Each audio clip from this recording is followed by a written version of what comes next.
So definitely, as a kid, one of my favorite things that I looked forward to was Sunday night TV. And if any of you remember Mutual of Omaha's Wild Kingdom, I was transfixed. I love that show. I was in my pajamas, watched it, and then I couldn't wait until a National Geographic special came on, or my hero to date, even Jacques Cousteau. They traveled the world, went to exotic places, and really for Christmas I got guidebooks to those places or picture books of all those exotic spaces. So my love and passion and interest and curiosity about the natural world increased as I blossomed, and I found myself pursuing a degree in ecology and evolutionary biology here at the U of A. Woo! Okay. So, of course, if you like nature, being in a classroom isn't so great. So I couldn't wait to get out into the field. So I took herpetology courses in marine ecology, and I spent a summer in Baja snorkeling and studying, and that was amazing. And all along, I knew I'd end up at National Geographic, being a field biologist with cheetahs or something fabulous. And so, even while I was on campus, you have to make money and you have to earn a living. And, I cocktailed and I did waitressing, not so good for the resume for a biologist. So I finally found a job in an ant lab. And so I got experience in the laboratory, and that's a whole nother story, another day. But I did get experience in research in the lab. Not my cup of tea, I wanted to be outside. So I volunteered for any and all field research projects, my free time, and I was doing plants and anything that a professor or grad student would ask me to do. So I got my feet wet, literally, in research. And I also found out that it was the teaching experiences where I was in marine biology at Sado, or if any of you have been to Rocky Point. Yeah, so there's a marine preserve there. So I got to teach my own peers about the ocean, and slowly it evolved that I really preferred not so much the research side, but actually sharing my passion and knowledge and basically translating science to lay people or people that weren't as familiar with it, and empowering them to learn more about it and fuel that curiosity. I did spend a summer at a research station in Chiricahuas run by the Smithsonian with world-renowned researchers, and I loved it every minute. And I was in these field research experiments, and every 3 or 4 days I'm like, it's getting a little boring. So I need to move to the next one. So again, by the time I graduated, I realized I really wanted to get into advocacy or teaching others about it. So I landed a job on Catalina Island teaching marine biology at Catalina Island Marine Institute. Woo! Desert rat makes it to the beach. It was awesome. And I really was closer to being like Jacques Cousteau at this point. I got my scuba certification. I'm in California.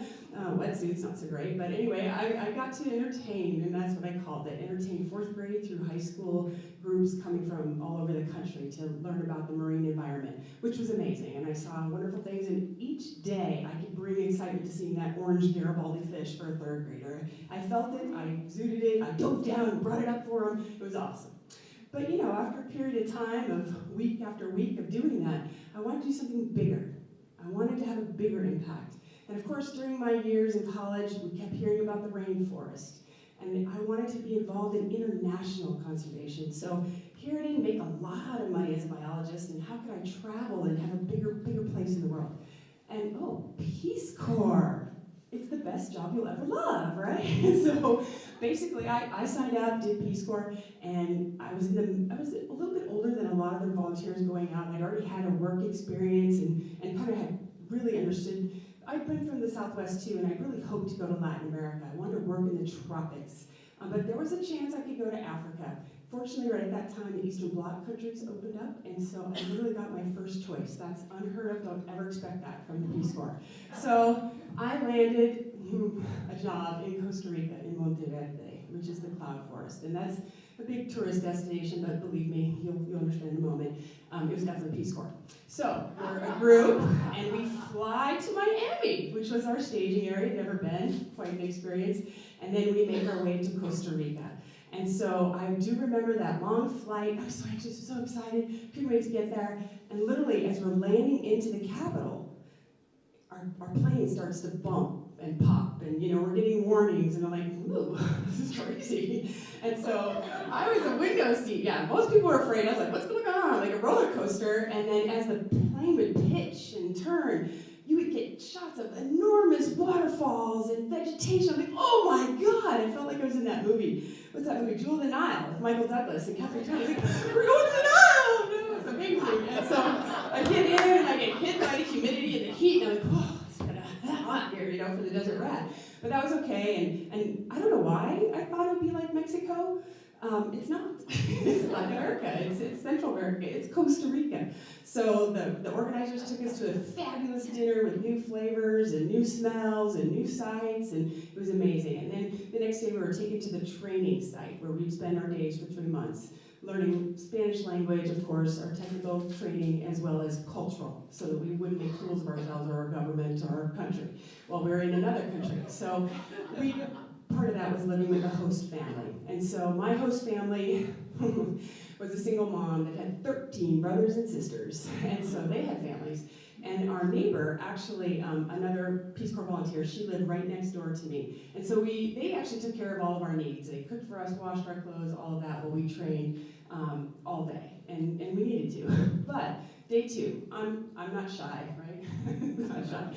So this whole group, these brothers and sisters, were part of a musical group. So they were pretty much night owls. That was in their younger days, but they had a big barbecue for us, you know, to welcome us to the family. And they put 2 chairs in this huge backyard with, I swear to God, there are 200 people there, you know, to just see us, what we look like. And so I sat down, Kristen sat down, and they started just riddling us with questions. In our broken Spanish, I answered all the questions. She was like, too shy, too embarrassed, couldn't do it. My host mother also had a bit of a drinking problem. There's a local spirit there called Guaro, and she had, straight out of the bottle, a glass of it every night, and she would just want to talk and share. And so I was like, oh my God, that's strong. And I have to train in the morning, so I had esquirt, or squirt, with it, and Coke. You know, that's the only way I could cut that stuff. And it's like Everclear. But she drank that every night with a cousin or somebody, and I learned probably more Spanish those nights than I did all day in training. And because they were so social, they just took us everywhere. So again, an incredible cultural thing. The next thing we needed to do was, during our training, we did a 3-day, 10-day, and 3-week visit to our sites. And the ultimate goal of that was to find housing, number 1, and also to meet our colleagues and learn what the organization is going to be, and slowly make our way into that community. And of course, in our broken Spanish, and it took, you know, intensive language to get us up to par, we're awkward phone conversations, making arrangements to get there on our own in a foreign country. So, you know, my 3-day visit, I made it out there, and beautiful, overwhelmed by it. I remember asking this, it was a 30-mile trip, 3-hour bus ride up this mountain. And I kept going, where's the cloud forest? Where's the cloud forest? And they go, the clouds. They were right, it was in the clouds. So anyway, get up there, I meet my colleagues, and of course they're all men. The only woman working there was the secretary. Okay, mental note. So then I get to know them a little bit better, and they take me to a coffee plantation. I could never do Circle K ever again. I'm a total coffee snob. I picked coffee the first day. Then I came back for my second trip, word got out, La Macha was going to be living in town. Macha basically means light colored hair, blonde, is going to be living and working here for 2 years. So the extensionists that would visit the farms to teach them about how to do that best, there was a long list of farms they wanted the matcha to visit. So they arranged horses, trucks. I thought I was popular. They want to learn about all that I have to share from the US. No, nobody asked me a question, except for, would you marry me? So I got more marriage proposals in 1 month than I have in my entire life. So, which was, I took it as a sign that I was strong and they wanted me to help on the farm. But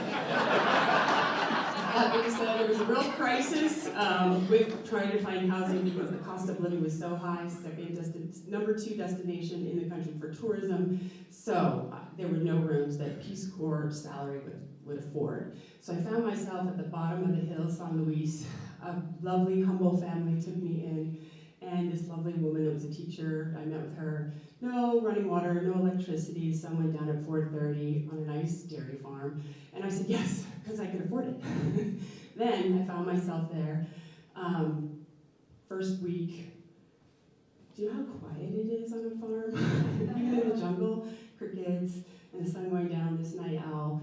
And we're having dinner, and across across from me is Negro, her husband, hardworking, strong farmer.